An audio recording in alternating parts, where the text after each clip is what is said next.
আমি মোহাম্মদ তরিকুল ইসলাম। আমি মতিয়ার হল থেকে ভোট দিতে আসছি। মাত্র আমার ভোট শেষ হলো মতিয়ার হল থেকে।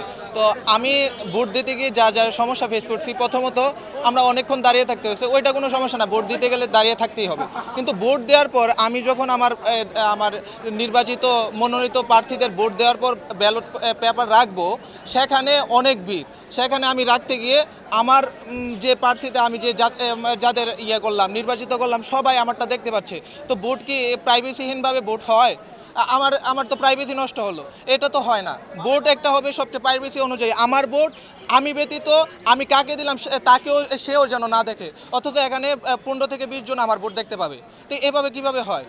এটা প্রশাসনের উচিত ছিল যে প্রাইভেসি অন্তত মেনটেন করা। একজন শিক্ষার্থীকে এভাবে ওপেনলি ভোট দেওয়া উচিত না। না হয় এমন করতো যে একটা জনসমাবেশ করতো, সেখানে দাঁড় করে যে এই প্রার্থীকে কারা কারা আছেন, মানে যেভাবে সংসদে নির্বাচন হয় এমনটা করতে পারতো।